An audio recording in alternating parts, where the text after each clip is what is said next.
AI 칩 최강자인 미국 엔비디아의 1분기 매출 전망이 일제히 상향 조정됐습니다. 수요 침체를 겪고 있는 반도체 산업이 챗 GPT발 인공지능 열풍으로 반전의 기회를 맞고 있다는 평가입니다.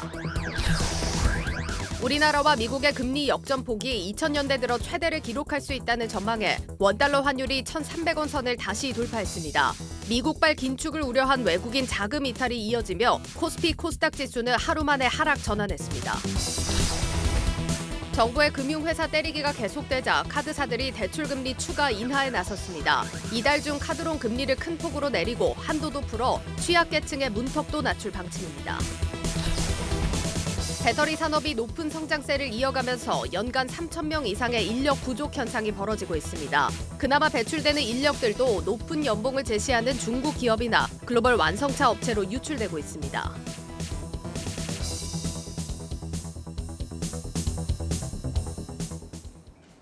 2월 24일 뉴스플러스 시작합니다. 오늘 우리 증시 짚어보는 증시 프리즘 시간입니다. 박혜린 증권부 기자 나와 있습니다.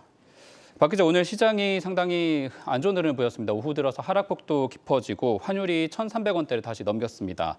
금리 동결이 안 됐던 게 하루 전인데 시장 흐름 어떻게 좀 봐야 할까요? 네, 전문가들도 환율은 한 치 앞을 보기가 어렵다고 말하고 있습니다.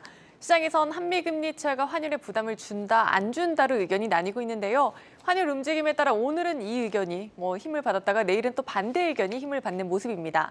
현재 상황을 잠깐 먼저 말씀을 드리자면 현재 한미 금리 차는 1.25%포인트로 벌어졌고 3월 FOMC에서 연준이 25bp를 올린다면 1.5%포인트까지, 빅스텝이 단행된다면 1.75%포인트까지 역전폭이 확대되게 됩니다. 이에 시장에선 강달러로 외국인의 자금 유출이 우려된다는 의견이 나오는 한편 일각에선 어제 말씀드렸듯이 이미 시장이 역전폭을 2%포인트까지 반영하고 있다며 환율이 급격하게 뛰지 않을 것이란 주장이 나오기도 합니다. 아무래도 이렇다 보니까 주식도 그렇고 환율도 그렇고 전문가들도 섣부른 예측을 하기가 좀 어려운 환경인 것 같습니다. 네, 그렇습니다. 전날에 이제 미국 시장 같은 경우에는 반도체 관련해서 또 엔비디아가 상당히 많이 올랐지만 우리 시장은 그렇지 못했단 말이죠. 지금 국내 주력 업종이 아무래도 조금 살아나야 할 텐데 전문가들의 분석 좀 어떤 부분을 좀 주목하고 있습니까? 네, 전문가들은 현대차와 기아 등 이 자동차주가 크게 상승하고 있는 것에 주목하고 있습니다. 실적 부진 우려를 딛고 지난달 신차 판매 실적이 전년 대비 각각 8%, 9% 증가하자 주가에도 이렇게 힘이 실리고 있는 겁니다. 특히 금융자 회사를 갖고 있는 현대차보다 순수 자동차 업체인 기아의 상승폭이 크다는 것 확인하실 수 있겠습니다. 이미 뚜렷한 상승세를 보이고 있는데 증권가에선 계속해서 이런 상승세가 지속될 것이라고 예상하고 있습니다. 앞서 언급했던 환율 얘기를 조금 더 해보자면 이미 시장에서 이렇게 1분기 실적이 잘 나올 것으로 기대를 하고 있었는데 최근 달러가 다시 1,300원까지 치솟았잖아요. 원화 약세가 유리한 환경이 이들에겐 더 우호적인 환경이 된 겁니다. 따라서 증권가에선 실적이 더 잘 나올 가능성이 높다며 눈높이를 올려잡는 분위기입니다. 환율이 오히려 자동차 업종에는 상당히 도움이 되고 있다, 이렇게 좀 해석을 해볼 수 있을 것 같습니다. 박 기자, 아무래도 이 긴축의 영향이 시장에 계속해서 지속이 되다 보니까 이 부분을 좀 짚어봐야 될 것 같은데 당장 오늘 밤부터 중요한 지표들 발표가 또 이어지잖아요. 네, 맞습니다. 오늘 밤 미국의 1월 개인 소비 지출 가격 지수가 발표되니까 주목하셔야겠고요. 현재 시간 27일에는 MWC가 개최가 됩니다. 또 이날 지표로는 미국의 1월 잠정주택 판매 지수가 나옵니다. 달력을 보다가 제가 깜짝 놀랐는데 벌써 다음 주면 3월이 시작되더라고요. 3일절인 내달 우리 증시는 휴장을 하지만 이날 미국의 2월 ISM 제조업 지수 발표와 또 MSCI 지수 재조정이 이뤄지게 됩니다. 이번 리밸런싱에선 카카오페이만 편입되고 편출되는 종목은 없습니다. 네, 상당히 중요한 지표들 좀 챙겨보셔야 되겠습니다. 다음 주에 보니까 신규 상장하는 종목들도 지금 두 곳이나 있습니다. 아무래도 대여급으로 주목받던 기업들이 상장을 철회하는 것에 비해서 중소형주 상장했다 하면 공모가 대비 2배 이상 올랐단 말이죠. 맞습니다. 이번에 나오는 종목들도 이런 기대가 같이 나오고 있는 겁니까? 기관 수요랑 일반 청약만 놓고 보면 기대감이 큽니다. 2일에는 바이오로 인프라가, 3일에는 나노팀이 신규 상장할 예정인데요. 두 종목 모두 기관 수요 예측에서 공모가를 밴드 최상단으로 확정을 했고 보시다시피 일반 청약 경쟁률도 1000대 1을 가뿐히 뛰어넘었습니다. 기대감을 갖고 지켜보실만 하고요. 또 많은 분들이 기다리셨을 중국 양회가 4일부터 개최됩니다. 양회는 중국에서 매년 3월 거행되는 정협과 전인대를 합쳐 부르는 명칭입니다. 이번 양회에서는 시진핑 국가주석과 함께 행정부를 이끌어 나갈 총리, 또 부총리, 국무위원과 인민은행 총재 등이 공식 임명됩니다. 또 저도 이번 주 프리즘에서 다뤘듯 철강업종과 화학업종이 양회 기대감에 최근 뜨겁잖아요. 중국이 양회에서 대대적인 경기 부양책을 꺼내들 것이란 기대감이 다음 주 증시에서도 주목받을 것으로 예상되고 있습니다. 네, 중국 경기가 살아나다 보니까 철강업종 관련한 실적들이 늘어날 수 있겠다 이런 기대가 계속해서 이어지고 있는 것 같습니다. 하지만 반면에 관련한 업종들에 대한 기대가 이제 고점이 좀 다다른 것 아니냐 이런 시각도 슬슬 나오고 있거든요. 네, 이거는 맞습니다. 어떻게 좀 해석해 볼 수 있을까요? 네, 말씀하셨듯이 물론 이제 우려의 시각도 있는데요. 보통 이제 어떤 이벤트를 앞둔 테마주 성격으로 주가가 오를 경우엔 뭐 이슈가 끝난 뒤 매물이 나오기 마련이잖아요. 다만 철강주의 경우에는 중국 경제 회복뿐 아니라 원자재 가격 상승에 따른 수익성 향상과 또 튀르키예 강진으로 인해 국내 철강업계의 수출 기회 확대가 기대된다는 점 등이 주가를 끌어올릴 여러 요인들이 이렇게 있습니다. 따라서 증권가에선 급격히 오른 만큼 양해 이후 주가가 출렁일 수는 있겠으나 중장기 전망은 긍정적이라고 보고 있습니다. 네, 잘 들었습니다. 증권부 박혜린 기자였습니다.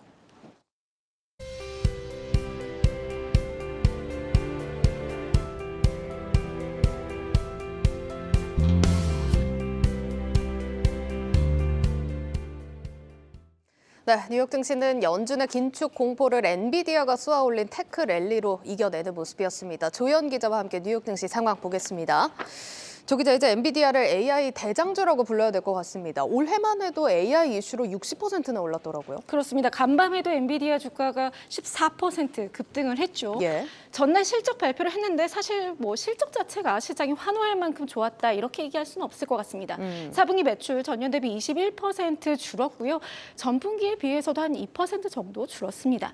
시장 전망치를 살짝 웃도는 어닝 비트였고요. 예. 2022년 한 해로 보자면 매출이 270억 달러, 그러니까 전년과 비슷한 수준입니다. 다만 시장이 주목한 것은 앞으로의 미래겠죠. 다음 분기 매출이었습니다. 엔비디아 1분기 매출 전망치를 65억 달러, 그러니까 시장 전망치보다 높게 잡았는데요. 바로 AI 칩 덕분입니다. 엔비디아의 젠순왕 엔비디아 CEO는 AI가 변곡점에 와 있다 이렇게 예. 얘기를 하면서 생성 AI의 다양한 능력들이 전 세계 기업들이 움직여야 한다는, 그러니까 전략을 짜고 실행해야 한다는 절박함을 일으켰다 예. 이렇게 이야기를 했고요. 컨퍼런스 콜에서 AI라는 단어를 무려 75번이나 사용했습니다. 정말 많이 사용했죠. 그러네요. 이 엔비디아의 AI 칩이 도대체 뭐길래 이렇게까지 급등을 하는 걸까요? 그러니까 엔비디아가 AI에 최적화된 반도체라고 설명하는 것이 A100이라는 GPU인데요. 이게 예. 하나 가격이 무려 1만 달러에 달합니다. 한 1,000만 원 넘는 가격이에요. 그렇습니다. 국내에서 판매 가격은 3천만 원까지 어. 달하고요. 원래는 이제 게임에서 3D 그래픽을 구현하는데 사용하기 위해서 만들어졌는데 테라바이트급 용량의 대규모 데이터를 동시에 처리할 수 있어서 AI에게도 활용하게 된 겁니다. 챗 GPT 같은 경우 엔비디아의 GPU A100이 1만여 개가 사용된다고 하고요. 챗 GPT가 열풍을 불어일으킨 뒤에 AI 관련 회사는 물론이고 IT 회사들이 A100을 확보하기 위해 그야말로 혈안이 되어 있는 상황입니다.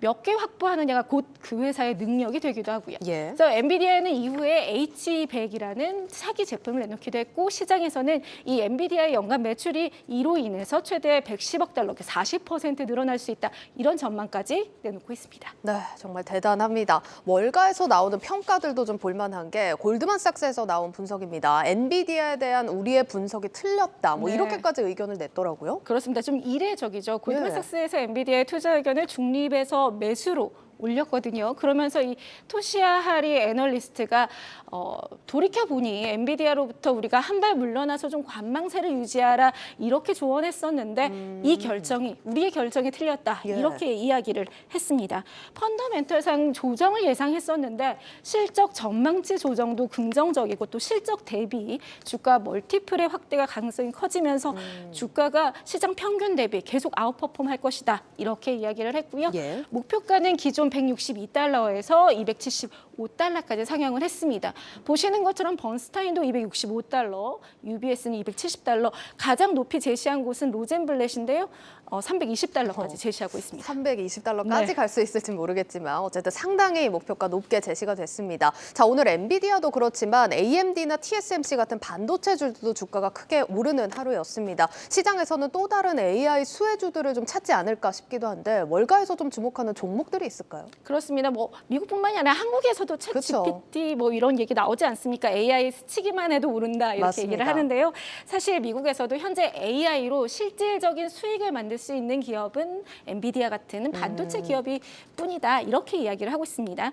하지만 AI 유니콘을 꿈꾸는 스타트업들이 많죠. 이 중에서 주목받는 종목들을 월가에서도 꼽고 있습니다. 먼저 대화형 음성 AI 기업인 사운드하운드가 있는데요. 연초 대비 상승률 121%에 달합니다. 그러니까 이 회사의 음성 AI 플랫폼은 차량에 많이 들어갑니다. 인포테인먼트에 이렇게 말을 하면 알아서 찾아주는 그런 용도죠. 그래서 현대차가 투자한 기업으로도 초기 투자한 기업으로도 유명하고요. 현대차 외에도 벤츠, 마세라티, 크라이슬러, 혼다 등 17개 자동차 브랜드에 계약을 한 상태입니다.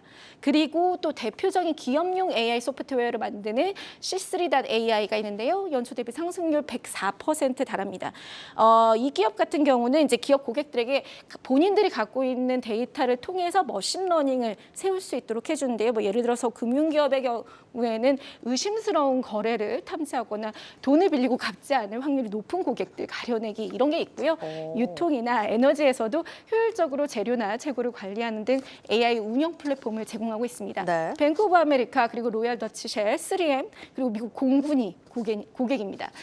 연초 대비 주가 상승이 아까 보시면 104%고 그 외에는 이제 시스템 온칩 이게 어떻게 보면 이제 AI 컴퓨팅을 제공하는데 필수라고 꼽히는데요. 예. 암바렐라가 있고 또 이제 인텔의 자회사죠. 슈퍼비전 AI 자율주행 시스템 갖고 있는 모빌아이도 연초 대비 한 18% 올랐습니다. 네, 여기까지 듣겠습니다. 고웨스트 조연 기자였습니다.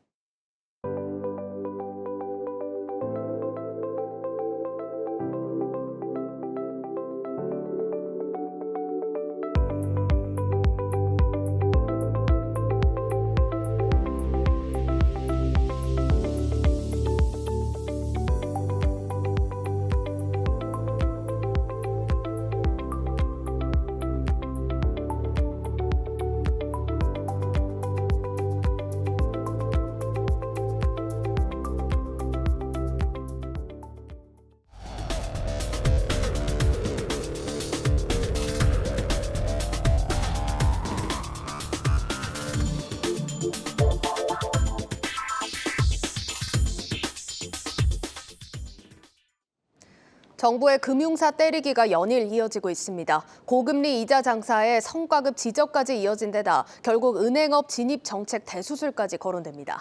이런 상황에서 대표적인 고금리 이자 장사로 질타를 받았던 카드사들은 울며 겨자 먹기로 대출금리 인하에 나섰습니다. 먼저 장슬기 기자의 보도입니다.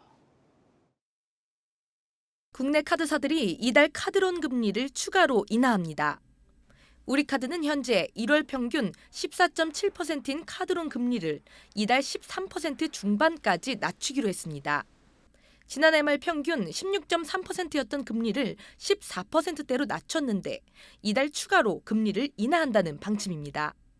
다른 카드사들도 조달금리 안정화로 지난 1월 0.5%포인트가량 카드론 금리를 낮췄는데 이달에는 더 큰 폭으로 금리를 낮출 것으로 관측되고 있습니다. 한 2월 달에는 더 내릴 것 같은데요. 모든 카드사들이. 카드론 고금리 취약계층 거기에 대해서는 얘기가 계속 있었거든요. 이처럼 카드사들이 적극적으로 대출금리 인하에 나선 것은 조달금리가 하락한 영향도 있지만 금융당국의 거센 압박이 주요한 것으로 분석됩니다.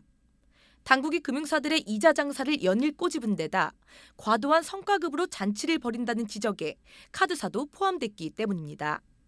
아울러 카드사들은 지난해 말 대폭 줄였던 카드론 한도를 풀어 취약계층의 문턱도 낮출 전망입니다.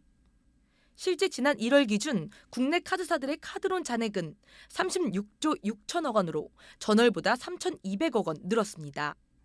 아직 미국이나 한국의 경우 추가적인 기준금리 인상 가능성이 큰 상황이지만 당국의 눈초리에 카드사들의 대출금리 인하 기조는 당분간 이어질 것으로 전망됩니다. 한국경제TV 장슬기입니다. 은행권에 대해 돈잔치라고 날을 세운 금융당국이 이번엔 은행들의 경쟁을 늘리기 위한 제도 손질에 나섰습니다. 금융과 IT 산업 간 장벽을 허물어 은행 수를 늘리겠다는 건데 정작 소비자들의 편의성을 높이는 데는 한계가 있을 것이란 지적도 나옵니다. 이어서 신용훈 기자가 보도합니다. 은행 돈잔치 비판 안 나오게 대책을 마련하라는 윤 대통령의 발언에 이어 금융수장들의 은행 과점 행태와 수익 배분 문제 지적까지 연이은 정부 인사들의 질타에 은행권의 화두는 대출금리 인하에서 과점 해소로 옮겨갔습니다. 급작스럽게 부상한 과점 논란에 지난 22일 열린 은행권 경영개선 TF에서는 은행 진입 장벽을 허물어 다양한 경쟁을 촉진하는 방안까지 거론됐습니다. 소규모의 특화은행을 설립해 시장에 매기 효과를 가져온다는 취지지만 은행 수만 늘리는 것은 효과가 없을 것이란 지적도 나옵니다. 과점 체제로 간다. 이게 확립된 원칙이에요. 그래서 그 문제를 완전 경쟁으로 해결하는 게 아니라 감독으로 해결한다가 인류가 발견한 해결책인 거예요. 실제로 인터넷 전문 은행들은 출범 6년이 다 돼가지만 금융 소비자들의 이용률은 여전히 시중은행에 비해 떨어지는 것이 현실입니다. 신한은행하고 KB국민은행 사용하고 있습니다. 시중은행을 주로 이용하시는 이유가 있을까요? 이제 예전부터 사용했던 것 때문에도 그렇고 아직은 뭐 인터넷 이런 거 좀 어려운 것 같아서. 선뜻 이렇게 옮겨가기가 좀 쉽지 않더라고요. 연결돼 있는 게 기존 은행하고 많이 있기 때문에. 카카오뱅크만 조금 사용하고 있어요. 주거래 은행이 인터넷 은행이 아니라 우리은행 직접적으로 은행에 다니는 게 편해가지고. 중복거래를 포함해 특수은행을 포함한 국내 은행 이용 고객 수는 2억 2천만 명 수준. 이 가운데 KB와 신한, 우리와 하나, NH 이렇게 5대 시중은행의 고객 수는 1억 3,900만 명으로 전체의 63%가 넘습니다. 반면 카카오와 K, 토스뱅크의 고객 수는 3천만 명으로 전체의 14%, 5대 은행의 4분의 1이 채 되지 않습니다. 2017년 설립된 인터넷 전문은행도 입지가 약한 상황에서 은행 수를 무작정 늘리려는 것은 정부가 문제 해결의 본질을 제대로 파악하지 못했기 때문이란 지적도 나옵니다. 안동현 서울대 경제학부 교수는 서민들의 금리 부담 원인 등을 은행 과점과 연결짓는 것은 애초부터 무리가 있었다며 은행 자율적으로 예대 마진 등을 줄일 수 있도록 유도하는 등 즉각적이고 실질적인 정책을 펼치는 것이 좀 더 효율적이라고 강조합니다. 은행 과점 논란을 지켜보는 전문가들은 섣불리 원인을 분석하고 대안을 내놓기보다 장기적인 관점에서 깊은 논의를 이어가야 한다고 입을 모읍니다. 한국경제TV 신용원입니다. 중동 최대 전시회인 아이덱스 2023이 이번 주 아랍에미리트에서 열렸습니다. 첨단 기술을 앞세운 국내 대표 방산 기업들이 대거 참가하면서 지난해와 같은 수주 실적을 이어갈 수 있을지 관심이 모이고 있습니다. 방산인사이드 송민아 기자와 자세히 살펴보겠습니다. 송 기자, 이번 전시회가 세계 3대 전시회라고 하더군요. 중동 방위 산업이 그 정도로 큰 시장인 겁니까? 네, 그렇습니다. 지난달에 이제 윤석열 대통령도 이 아랍에미리트를 방문했을 당시에 이 방위 산업 협력을 좀 논의를 하면서 어떻게 보면 이제 중동 국가로의 그런 방산 수출 기대감을 보다 더 키웠던 그런 적이 있었는데요. 아직 뭐 이렇다 할 수주 소식은 뭐 없지만 이 상당수의 해외 군 그 고위 관계자들이 국내 기업 전시 부스를 찾았다고 합니다. 그만큼 수주 기대감은 조금 더 키우고 있는 그런 대목이다라고 볼 수가 있는 건데요. 네. 오늘까지 닷새 동안 열린 이 아이덱스 이 전시회는 지난 1999년 막을 올린 이후에 경년으로 열리고 있습니다. 2년 전에는 코로나19가 좀 심해지면서 규모가 좀 줄었다가 다시 예년 모습을 되찾았습니다. 올해는 전 세계 59개 나라에서 900여 개의 방산업체가 참가했고요. 우리나라도 한국항공우주산업 카이와 또 한화 방산계열, 그리고 LIG넥스원과 현대로템 등 29개 기업이 참가하면서 중동 최대 방산 전시회의 핵심 참가국으로 발돋움을 했습니다. 주최 측은 이 기간 동안에 70여 개 나라에서 13만여 명이 행사장을 찾은 것으로 집계했습니다. 중동에서 아주 핵심적인 기업들이 또 다 우리 K 방산하면 떠오르는 이름으로 채워져 있다는 게 상당히 고무적입니다. 아무래도 현지 상황에 맞는 무기 체계들이 수출 품목에 오를 가능성이 높아 보이는 전시회 같은데 이번에 주목할 만한 무기 체계가 또 소개됐다고요? 네, 중동에서 좀 주목받은 그런 방산 품목은 바로 이 지대공 미사일과 또 이런 미사일과 같은 그런 유도 무기 체계였습니다. 지난해 이 해외 수주 행진의 그 물꼬를 튼 것이 바로 이 지난해 1월 아랍에미리트와 4조 7천억 원 규모의 천궁2 M셈이라고도 부르는데요. 이 계약이었다는 거 잘 아실 겁니다. 전체 계약 가운데 2조 6천억 원은 미사일을 만드는 LIG넥스원이, 그리고 나머지 2조 1천억 원은 하나시스템과 하나에어로스페이스의 몫이었습니다. 지난해에는 사우디에서 개최된 방산 전시회였습니다. 사우디에서 이 아랍에미리트와의 빅딜을 이끈 바가 있는 이들 기업들은 올해는 이 아랍에미리트 전시회에 대형 부스를 만들고 현장을 찾은 인근 중동 국가에 천궁2를 적극적으로 알렸습니다. 천궁2가 구체적으로 어느 정도 성능을 가진 미사일인지 설명이 필요할 것 같습니다. 사우디아라비아, 아랍에미리트를 비롯해서 이 중동 국가들로부터 상당히 관심을 계속해서 받고 있는 상황인데 다른 나라 무기들, 다른 무기들하고 어느 정도 차이를 보이고 있는 겁니까? 네, 뭐 제가 직접 설명을 좀 드리는 것보다 먼저 네. 영상을 통해서 한번 보는 게 좋을 것 같습니다. 네. 자, 영상을 한번 보시면은 강력한 그런 추진력과 함께 이 지상에서 튀어오르는 미사일이 이 부분을 바로 콜드 론치라고 부르는데요. 공중에서 각도를 다잡고요. 빠른 속도로 목표물을 향해서 날아갑니다. 그러더니 정확하게 목표물을 명중을 하죠. 천궁2라는 이름에서 알 수가 있듯이 이 천궁의 단점을 보완해서 만든 업그레이드 버전의 그런 중거리 지대공 미사일이다라고 보면은 이해가 조금 더 쉬울 것 같습니다. 네. 에라지넥스원과 이 국방과학연구원 등이 개발한 이 기존의 천궁은 비행체를 공중에서 요격을 할 수 있는 그런 능력만 갖췄다라고 한다면은 보다 더 정교한 그런 추적 기술이 좀 적용된 천궁2는 비행체뿐만 아니라 항적을 그리면서 날아오는 그런 탄도미사일도 공중에서 무력화할 수 있다라는 특징이 있습니다. 한마디로 더 정교한 방어가 가능해진 셈인 거죠. 현재 이 중동은 예멘 내전 장기화로 인해서 이 후티 반군과 대치하는 상황, 그리고 이 아랍에미레이트의 인접국인 사우디와 이란 등의 그런 지정학적, 종교적 긴장 상황이 지속되고 있어서 이 사막 지형에서 효율적인 그런 지대공 미사일에 상당한 관심을 보이고 있습니다. 아무래도 현지의 어떤 지정학적인 그런 측면을 고려한 특성이 이 무기에 다 갖춰져 있다 보니까 중동 국가들의 관심이 있는 것 같습니다. 하지만 이제 무기 수출이다 보니까 우리 정부가 나서서 어느 정도 해결을 해줘야 수출이 이어질 수도 있는 거잖아요. 이 부분에 대해서는 국방부나 정부는 어떻게 지금 대응하고 있습니까? 네, 그렇지 않아도 국방부에서 이제 이종석 국방부 장관이 직접 현장을 찾았습니다. 네. 이종석 국방부 장관은 전시회 기간 동안 아랍에미레이트를 방문해서 천궁2를 운영하는 이 현지 군부대를 직접 찾았습니다. 업계를 좀 취재해보니까 이런 행보가 K방산에 대한 중동 국가들의 신뢰를 높이는데 상당한 효과가 있다라고 말을 하고 있습니다.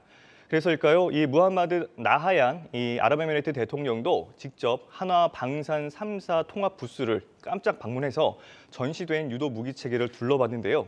특히 이 현재 우리나라가 개발 중인 장거리 지대공 미사일입니다. 중거리가 아니라 장거리 지대공 미사일인 LSAM에 상당한 관심을 보이는 것으로 전해졌습니다. 네. 이 LSAM 역시 영상으로 좀 보시면은 어떻게 보면 좀 발사 방식이 MSAM, 그러니까 이 천궁2와 좀 유사한 부분이 있습니다. 상당히 닮았네요. 그렇습니다. 그래서 천궁2와 큰 차이를 잘 모르실 수도 있는데요. 한국형 사드라고 불리는 이 LSAM은 국가형과 또 에라진X1이 미사일을 개발하고 또 하나 시스템에서 레이더 기술을 개발하고 있습니다.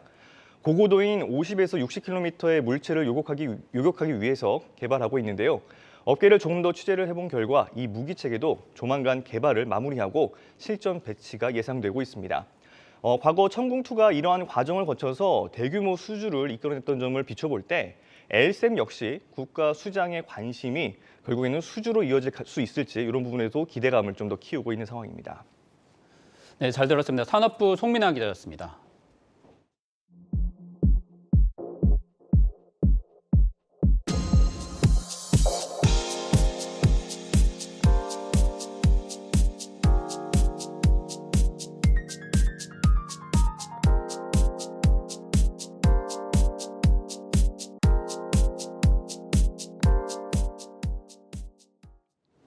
미국의 금리 인상 불확실성으로 인해 주식시장이 다시 조정을 받고 있습니다.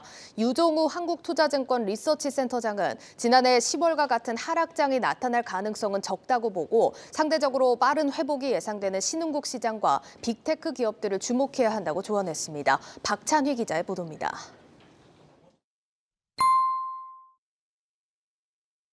작년 하반기에 겪었던 그런 급락과 같은 조정은 안 나올 걸로 지금 보고 있습니다. 작년에 하반기 때도 몇 번의 반등과 급락? 이게 사실 반복이 됐었거든요. 물가 상승률이 예상보다 높게 나오고 그로 인해서 긴축이 더 강하게 이루어질 거다라는 우려가 시장에 퍼지면서 채권금리 오르고 주식시장 하락하고, 그런데 작년 하반기하고 좀 다른 점은 조정폭이 아직은 그렇게 크게 나오지 않는다라는 점이 하나 다르고요. 또 하나 다른 점은 글로벌 경제 상황이 우려했던 것보다는 좀 좋습니다. 대체적으로는 길게 보면 내려가는 흐름이라고 생각을 하고 있고요. 환율은 사실 이제 미국 국채 금리에 가장 지금은 영향을 많이 받고 있는 상황이라고 봐야 될 것 같고요. 국채 금리가 피벗에 대한 기대감 때문에 굉장히 빠른 속도로 하락을 하다가 그 하락하는 기간에 원달러 환율도 굉장히 빠른 속도로 같이 하락을 했었고, 근데 이제 그 피벗에 대한 기대감이 조금 이제 과했다라는 거죠. 작년 하반기에 나타났던 것처럼 1,400원대까지 다시 올라가느냐, 그럴 가능성은 저희는 좀 낮다라고 지금 생각을 하고 있습니다. 중국 경기가 좋아지면 우리나라 수출업체들의 수출에 긍정적인 영향을 줄 거다라는 기대는 할 수는 있습니다. 그쪽에서 이제 리오프닝 되면 어쨌든 내수가 회복이 될 거기 때문에 당연히 직접적인 수혜가 예상이 되고요. 그런 기업들의 실적, 주가에는 계속 긍정적으로 영향을 줄 걸로 저희가 예상을 해볼 수 있을 것 같고요. 두 번째로 이제 수출 기업들인데, 정유화학 쪽은 그쪽이 회복이 되면 수요가 회복이 되기 때문에 수혜를 입을 걸로 저희가 예상을 해볼 수 있을 것 같고요. 올해는 중국 시장이 상대적으로 좀 좋을 걸로 그렇게 예상을 하고 있습니다. 가장 선호하는 산업 섹터는 빅테크 기업들을 선호를 하고 있습니다. 작년에 중국 시장이 안 좋고 중국 주식이 안 좋았던 가장 큰 이유가 정권에 대한 불확실성, 정권의 규제 이런 거에 대한 불확실성이 굉장히 커졌고, 그게 지금 해소되는 과정이라고 저희가 지금 기본적으로 바라보고 있는 거고요. 테크 기업들의 억눌렸던 밸류에이션이나 이런 부분들이 해소되면서 주가 수익률이 좋지 않을까 지금 그렇게 예상을 하고 있습니다. 올해는 채권도 장기보다는 단기가 좋을 걸로 예상을 할 수 있을 것 같습니다. 이유는 우리나라 장단기 금리 차가 역전이 됐다 다시 되돌아왔다를 반복을 하고 있는 상황이고, 지금 미국 같은 경우에는 장단기 금리 차가 역전이 되어 있는 상황이거든요. 장단기 금리 역전된 게 완화되거나 앞으로 시간이 가면서, 아니면 다시 제자리를 찾거나 하는 쪽으로 만약에 금리의 방향성을 본다라고 했을 때는 장기 국채보다는 단기 국채가 조금 더 투자 매력도가 높지 않을까 그런 생각을 하고 있습니다.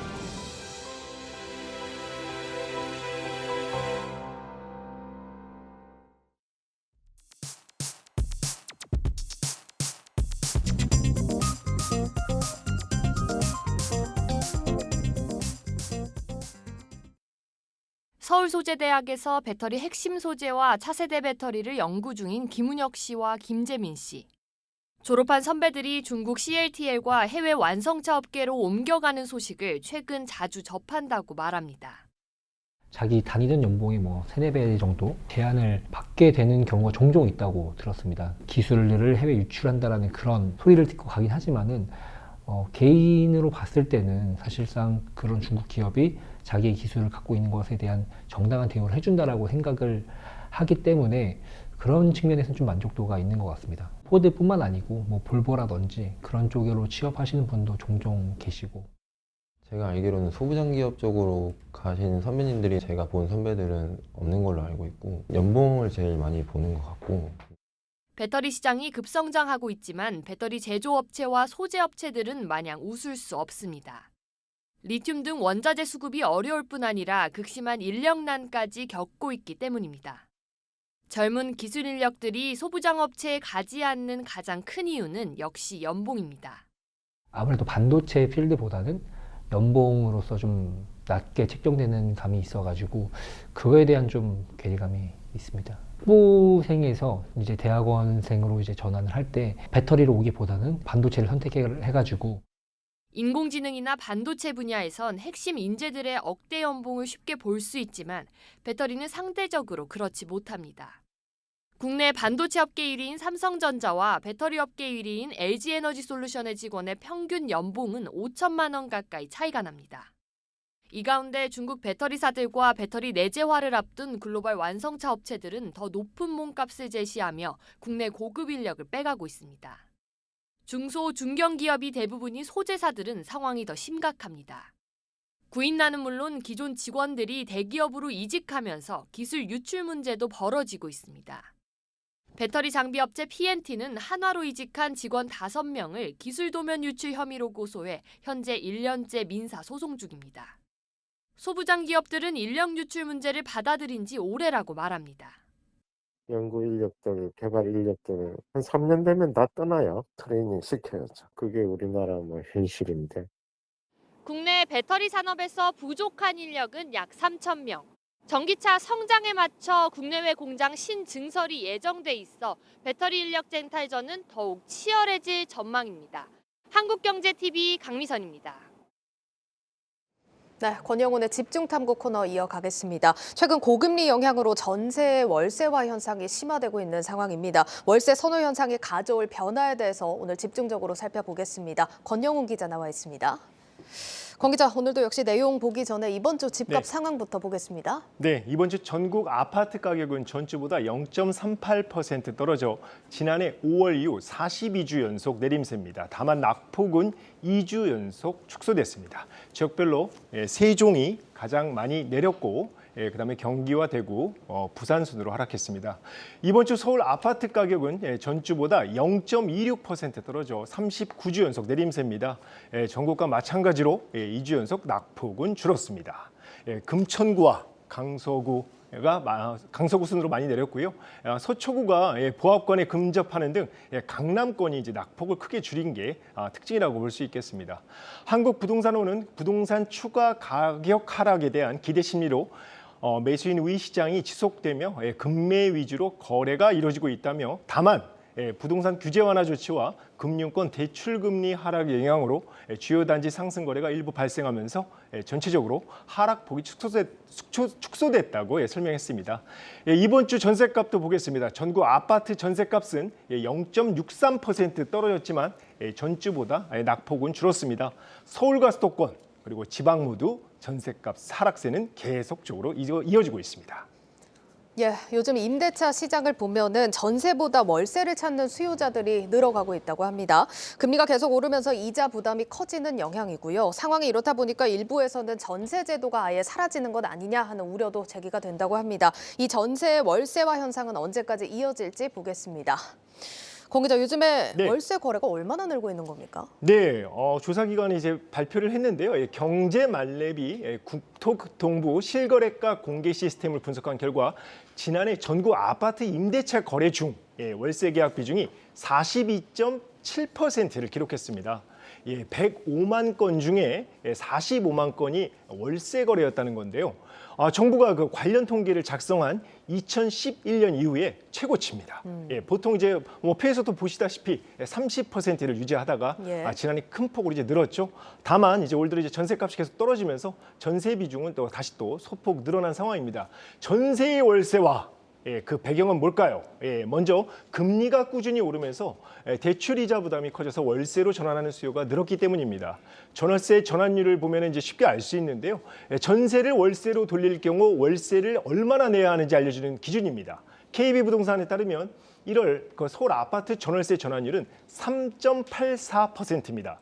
그런데 전세 대출 금리가 최저 4% 중반이고 최고 7%까지 달해서 은행이 비싼 이자를 내느니 아예 그냥 집주인에게 상대적으로 좀 싼 월세를 내는 게 낫다 이렇게 판단을 하는 거죠. 그러면서 이 월세 가격은 2019년부터 줄곧 오르다가 지난해 10월을 정점으로 조금씩 이제 안정을 좀 찾고 있는 모습입니다. 아파트값, 전세값 뚝뚝 떨어지는 건 다들 알고 계시는데 그 와중에도 월세값은 견조한 흐름을 보이고 있다 이렇게 볼 수 있겠습니다. 지금 금리 영향도 있지만 사실 전세 시장에서 최근에 불미스러운 일이 많았던 것도 영향이 있지 않을까 싶은데요. 아주 정확한 지적이십니다. 바로 전세 사기. 깡통 전세 그리고 이제 역전세난 같은 경우가 이제 발생을 하면서 보증금을 돌려받지 못할 수 있다는 우려감이 이제 시장에 팽배해진 것도 월세 수요 증가에 한몫을 했습니다. 여기에 전세 대출 규제가 월세를 선택하게 만든 측면도 있는데요. 시가 9억 원을 초과하는 주택을 갖고 있거나 부부 합산 소득이 1억 원 이상인 1주택자는 전세 자금을 대출받을 수가 없습니다. 나아가 지난 정부 이제 문재인 정부죠. 임대차 3법을 이제 시행을 하면서 전세가 급등을 가져와서 이제 월세 수요를 키웠고 또 전세 사기 원인을 제공했다는 주장이 적지 않습니다. 정부가 직접 가격을 규제해서 시장 가격을 이제 어떻게 보면 왜곡시켰다라는 이런 건데요. 그래서 이제 손질이 좀 필요로 하다 이런 지적들이 지금 나오고 있습니다. 자, 전문가들은 당분간 금리 인상 기조가 이제 바뀌기 전까지는 월세 선호 현상이 이어질 것이라고 내다봤습니다. 인터뷰를 한번 보시죠. 은행에서 5%, 6%의 대출을 받아서 전세금을 지불하게 되면 이자도 내야 되지만 원금을 상환해야 되는 부담감이 있는데 월세를 주게 되면 전환율이 4% 정도밖에 안 됩니다. 그래서 월세를 선호하게 되고요. 깡통 전세나 전세 사기 사건이 나타나면서 세입자들이 반전세나 월세를 선호하게 되거든요. 이런 현상 아마 고금리가 지속되는 한 당분간 지속될 가능성이 있는데 만약에 금리가 낮아진다면 다시 전세가 늘어날 가능성이 높습니다. 예, 고금리 상황은 또 당분간 지속될 수밖에 없는 환경이기 때문에 뭐 요즘에 나오는 얘기를 들어보면은 임대차 시장에서 전세 매물이 아예 사라지는 거 아니냐 이런 얘기도 많고요. 이거를 전세 종말론 이렇게 부르던데 어떻게 봐야 될까요? 네, 전세는 전 세계적으로 한국에만 있는 유일한 제도입니다. 대부분의 나라의 임대차 시장은 월세로만 구성이 되어 있죠. 앞서 말씀드린 대로 지난 정부에서 임대차 3법이 이제 시행이 되면서 전세의 월세화가 이제 빠르게 진행이 됐고 현재 그 고금리 기조 아래 그 월세 비중이 전세에 거의 이제 육박할 정도입니다. 시장에선 이러다가 전세 제도가 아예 사라지는 거 아니냐라는 목소리들이 적지 않습니다.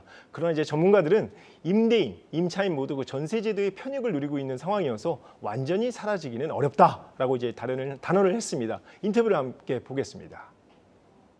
임대인에게는 주택을 투자하는 금융 수단으로서 역할을 하고 또 임차인의 입장에서는 자가로 넘어가기 위한 어떤 징검다리 역할을 하고 있는 부분들이 뭐 없지 않아 있기 때문에 그로 인해서 뭐 완전하게 전세가 사라지기는 쉽지 않을 것 같고.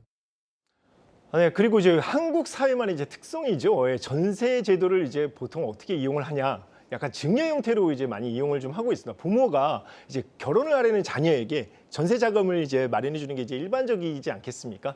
그러다 보니까 이제 전세 비중은 최소한의 전세 비중은 유지될 것으로 전문가들은 내다봤습니다.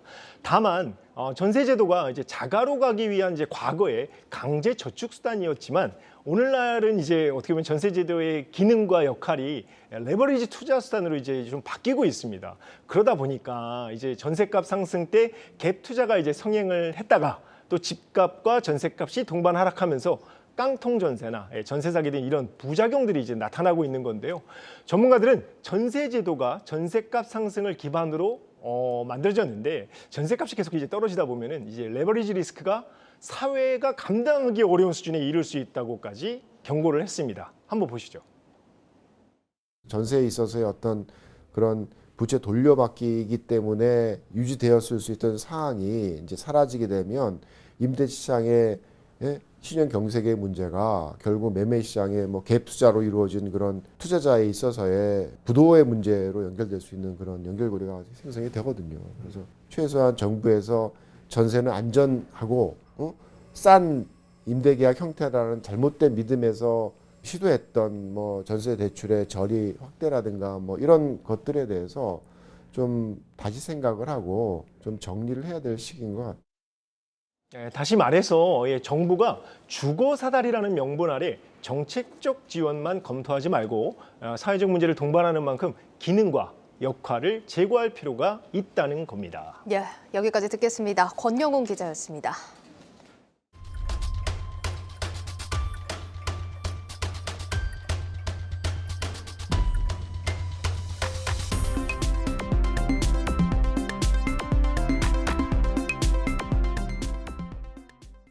네, IPO 프리보드 시간입니다. 애플과 알파벳, 글로벌 빅테크들부터 국내 스타트업들에 이르기까지 인공지능 의료 시장을 두고 치열한 경쟁을 벌이고 있다고 합니다. 이 내용은 양재준 기자와 함께 짚어보겠습니다. 양 기자, 국내 인공지능 의료 업체들 미국으로 진출이 좀 활발해지고 있다고요? 네, 국내에서 코스닥 시장에 상장된 기업들도 있습니다. 예. 글로벌 인공지능 의료 시장 가운데 가장 규모가 큰 미국 시장의 국내 관련 벤처 기업들의 진출이 확대되고 있습니다. 국내 인공지능 의료 시장 가운데 미국 식품의약국, 즉 FDA의 제품 허가를 받은 곳은 루닛과 휴런, 코어라인, 클라리피아, 그리고 아이메디신, 아이도트 등 정도 꼽힙니다. 미국 식품의약국이 공개한 자료에 따르면 지난해 1월부터 10월까지 허가받은 인공지능과 기계학습 헬스 솔루션 관련 의료기기는 91건에 달하는 것으로 나타났습니다. 미국 FDA의 의료기기 허가는 시판전 허가인 510K로 명명되고 있는데 이것은 유통하려는 의료기기가 사용 목적, 기술적인 특성, 성능 검사 등의 항목에서 기존 장비와 실질적으로 동등하기 때문에 시판에도 안전하다라는 것입니다. 심방세동 이력 같은 기능이 있는 애플의 스마트워치를 비롯해서 이스라엘의 나녹스 그리고 AI 닥터 메디칼, 알파벳의 자회사인 베를리 등의 제품군이 다 FDA 501K로 등재되어 있습니다. 한 해 20조 규모로 커진 의료 시장을 놓고 글로벌 빅테크 기업들의 주도권이 치열한 가운데 국내 벤처들도 실제 글로벌 시장 공략을 위해서 치열하게 제품 등재를 하고 있습니다. 이 인공지능 의료 전체 시장 규모는 어느 정도 될까요? 지난 2020년 한 3년 전이죠. 코로나 바로 전후일 텐데 글로벌 인공지능 의료 시장 규모는 45억 달러, 우리 돈으로 약 5조 8천억이었는데 올해 156억 달러, 우리 돈 20조 3천억 원으로 비약적으로 성장했습니다. 성장할 것으로 보입니다.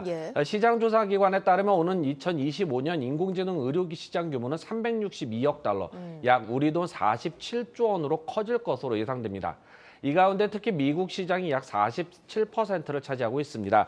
의료기기 업체에서는 인공지능 의료 시장 규모가 커지고 있다는 점과 시장 진입 단계가 지금 초기 단계, 이제서야 제품들이 꾸준히 나오고 있다는 점에서 기술 경쟁력을 갖춘 국내 관련 벤처기업들도 한 번쯤 해볼 만하다라는 평가들이 나오고 있습니다. 미국의 경우 해외 제조업체들은 규정상 의료기기 허가를 받아도 미국 내 현지 대리 업체를 상주시켜야 합니다. 이로 인해서 현지 법인이나 지사를 설립하더라도 대형 유통망과의 제휴는 필수적인데 또 추가적으로 다른 중남미 국가나 아니면 캐나다 시장 같은 북미 국가에 진출하더라도 제휴를 통해서 또 진출할 수도 있는 이점이 있습니다. 최근 인공지능 업체인 아이도트가 자궁경부암 진단 인공지능 의료기기 시장에 대해서 지난해 12월 미국 FDA 등재가 됐는데 정재훈 대표에게 같이 들어보시겠습니다. 이번에 저희 서비레이 AI가 미국의 FDA 승인을 510K 클래스 2로 동등 비교로 저희가 승인을 받았습니다. 디스트리뷰터는 총 6개 주에서 진행이 되고 있는데 뉴욕을 비롯해서 6개 주에서 진행이 되고 있고요. 한국으로 얘기하면 보험 수가가 의미가 되는 CPT 코드 등록을 위해서 지금 또 많이 추진을 하고 있습니다. 이 FDA 허가 같은 경우는 미국 시장 진출을 위해서는 당연한 필요 조건일 것 같고 더 넓게 글로벌 시장 측면에서 보자면 어떤 효과가 있을까요? 네, 미국 식품의약국의 제품 허가를 받거나 등재가 되면 브라질이나 아르헨티나 등 중남미 지역으로의 진출이 상대적으로 수월하다는 분석입니다. 의료기기 업체들은 유럽연합이라든지 우리나라 KFDA 식품의약품안전처 그리고 브라질, 그다음에 일본, 생성같이 이런 곳들은 자체 인증 제도가 있습니다. 하지만 자체 의료 인증 제도가 없는 중남미 국가의 경우는 FDA의 허가 사항을 수입 인증 참고 서류로 대체한다는 설명입니다. 선진국 표준 인증의 경우 대부분 별도의 공인 시험 성적서 등 증명 자료를 요구하고 있기 때문에 FDA 인증을 받으면 중남미 국가에서 해당 국가에서 인허가를 빠르게 취득할 수 있는 방법이라는 것입니다. 특히 의료 서비스나 검진 프로그램 등이 낙후된 일부 국가의 경우 한국국제협력단 코이카로 불리는데 여기에 지원을 통해서 해당 국가의 보건당국과 협력을 통해서 진출도 할 수 있습니다. 여기서 정재훈 아이도트 대표 얘기 들어보시겠습니다. 저희가 코이카 프로그램을 통해서 해당 국가의 자궁경부암 검진을 통해서 어떤 사전 스크린을 통해서 여성암을 예방하는 데 크게 볼리비아 보건부에서도 상당히 동의를 하고 또 반기는 상황이라서 이 부분도 올해 상반기 내에 큰 가시적인 성과를 거두지 않을까 생각을 하고 있습니다. 볼리비아의 의료 쪽의 대기업 2군데와 지금 NDA가 비밀유지 계약이 체결이 됐고요. 저희가 주변 국가들 이미 아르헨티나하고도 인허가 등록을 위한 사전 파트너들과의 합의는 끝난 상태고요. 지금 보신 아이도트 외에도 국내 기업들 FDA 제품 허가 받은 곳이 5곳 정도 더 있다고 하니까 글로벌 시장에서의 활약도 기대해 보도록 하겠습니다. 양재준 기자였습니다.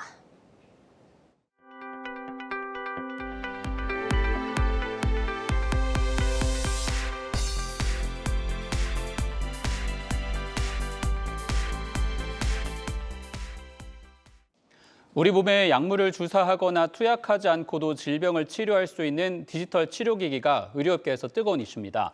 미국 등에서 이 시장이 빠르게 성장하고 있는데 우리나라에서도 집에서 휴대전화를 이용해 불면증을 치료하는 디지털 치료기기가 첫 허가를 받았습니다. 국내 최초 디지털 치료기기를 만든 에임메드의 임진원 대표를 김수진 기자가 만났습니다. 휴대전화 속 앱에 자신의 수면 상태를 기록합니다. 불면증에 시달리는 환자는 의사가 처방해준 앱으로 맞춤형 인지 행동 치료를 받을 수 있습니다. 내가 몇 시에 침대에 눕는 게 가장 좋은지, 호흡은 어떻게 하는지, 초조한 마음을 어떻게 해야 하는지 등을 알려줍니다. 수면 장애를 가지고 있는 환자들에게 의료 서비스에서 1차적으로 권고하는 게 인지행동 치료입니다. 근데 우리나라의 경우에는 인지행동 치료 수가가 낮은 문제도 있고 전문 치료 인력이 부재하고 시간도 부족하기 때문에 그런 치료가 일반인들에게 행해지지 않았습니다. 솜즈 어플리케이션은 환자들한테 인지행동 치료를 디지털 방식을 통해서 구현해서 제공하게 됩니다.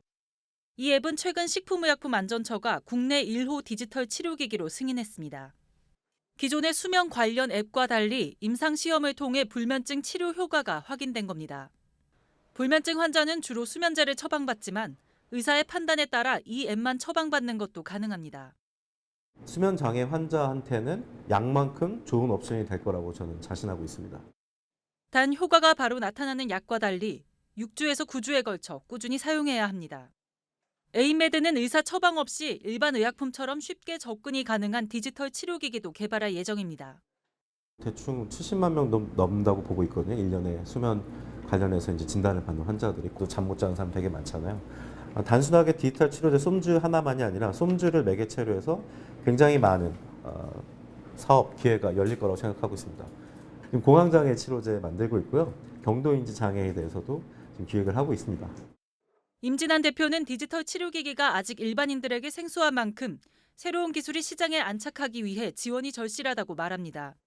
저희 가족들도 디지털 치료제가 뭔지 잘 모르거든요. 혁신 제품이 나왔을 때 정부에서 바우처 같은 것을 지원해줘서 치료제에 대한 경험을 서로 많이 공유하게 해야 산업이 성장될 수 있다고 생각합니다. 한국경제TV 김수진입니다. 금융당국으로부터 강도 높은 비판을 받고 있는 4대 금융지주의 주주총회가 한 달 앞으로 다가왔습니다. 지배구조 핵심인 이사회의 80%가 올해 임기 만료를 앞두고 있는데 당국 입김에 이사 선임 과정의 독립성이 훼손될 수 있다는 우려가 커지고 있습니다. 보도에 박승환 기자입니다. 신한, KB금융, 하나금융, 우리금융 등 4대 금융지주 이사회가 세판 짜기를 앞뒀습니다. 신한지주는 11명 중 10명, 하나금융지주는 8명 사회이사 전원의 임기가 다음 달 끝이 납니다. 전체 80%가 넘는 인원인데 과거 무난한 연임이 이뤄졌지만 최근에는 사뭇 다른 분위기입니다. 올 초 금융당국이 금융기업 이사회의 책임을 강조한 데다 금융권 내 세대교체 바람이 불면서 이사회 물갈이 가능성에 힘이 실립니다. 새로 꾸려질 이사회를 향한 첫 번째 관심은 다양성입니다. 통상 신한지주는 이사진 40% 안팎을 제1교포로 채우고 KB금융은 학계, 하나금융은 관료 출신 비중이 높습니다. 우리금융은 운용사나 증권사 대표를 지낸 인물을 선호하는데 금융지주들이 진화하는 금융 환경에 빠르게 대응하고 사회적 책임을 위해서도 다양한 이사진 구성이 필요하다는 조언입니다. 여러 가지 견해들이 기업의 경영 의사결정에 반영될 수 있는 가능성을 높이는 거거든요. 그래야 기업의 장기적인 지속 가능성 그리고 수익성 개선에 도움이 될 가능성도 높습니다. 두 번째 관심은 노동이사제 도입입니다. 앞서 KB금융노조는 임경종 전 수은인리금융 대표를 사회이사 후보로 추천한 바 있습니다. 다만 이복현 금융감독원장이 즉각적인 도입에 대해선 신중한 입장을 내비친 상황이어서 최종 선임 여부는 주주총회에서 결정될 전망입니다. 끝으로 이사회와의 소통 정례화를 내건 금융당국을 두고 관치 정례화가 될 수 있다는 지적이 나옵니다. 이에 금감원은 이사들과의 만남은 국제기구가 정한 은행 감독의 핵심 준칙이며 미국, 영국, 호주 등 해외 금융당국 역시 이사회와 적극적으로 교류하고 있다고 설명했습니다. 지난해 차기 CEO 선임에서부터 시작해 시장금리 및 성과급 퇴직금 등 보수체계에 이르기까지 계속된 금융관치 논란이 새로운 이사진 구성에도 그림자를 들이우는 상황입니다. 한국경제TV 박승환입니다. 한국항공우주산업이 말레이시아 국방부와 FA50 경공격기 18대 수주 계약을 체결했다고 오늘 밝혔습니다. 금액으로는 우리 돈 1조 2천억 원으로 지난해 폴란드와 같은 기종을 수출한 지 5개월 만에 최대 규모입니다. 이번에 수출하는 FA50은 공중 급유 기능과 무장 확장 성능이 개량된 버전이며 첫 물량 납품은 오는 2026년 이뤄질 예정입니다. 말레이시아는 FA50 18대를 추가 도입할 계획으로 전체 수주 물량은 최대 36대까지 늘어날 것으로 전망됩니다.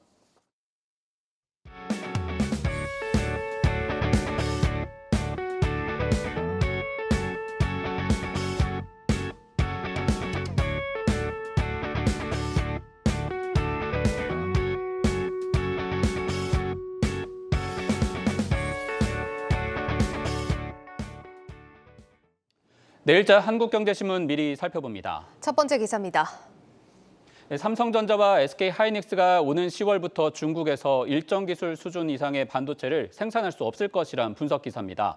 현지 시간 23일 미국 정부 고위 당국자가 한국 반도체 기업에 적용한 반도체 장비 대중 수출 유예 조치를 연장하지 않겠다고 시사했는데 중국 시안과 수저우, 다롄 등의 공장을 둔 삼성전자와 SK하이닉스가 직격탄을 맞게 될 것으로 보입니다. 이런 상황에서 미국 정부는 자국 내 생산을 유인하기 위해 다음 주부터 반도체 기업에 390억 달러에 달하는 막대한 보조금을 지급합니다. 미국이 향후 10년간 중국에 신규 투자를 하지 않는 기업에만 보조금을 주겠다는 조건을 고수하고 있어서 국내 반도체 업체들의 고심이 깊어지고 있다는 분석입니다. 다음 기사입니다. 일본 물가 상승률이 41년 만에 최대폭을 기록했음에도 일본은행의 대규모 금융 완화가 지속될 수 있다는 전망의 기사입니다. 일본 총무성은 1월 소비자 물가 상승률이 작년 같은 기간보다 4.2% 상승했다고 밝혔는데 이는 1981년 9월 이후 41년 4개월 만에 최대폭입니다. 그럼에도 우에다 가조 차기 일본은행 총재 후보자는 첫 공식 발언에서 대규모 금융 완화를 지속할 것임을 분명히 했습니다. 우에다 후보자는 일본 의회 중의원에서 열린 첫 번째 청문회에서 경제와 물가, 정세를 감안할 때 대규모 금융 완화는 필요하고 적절한 조치였다고 밝히는 등 일본은행의 금융 완화 정책이 지속될 수 있다는 신호를 보냈습니다. 오늘 뉴스 플러스는 여기까지입니다. 여러분 고맙습니다.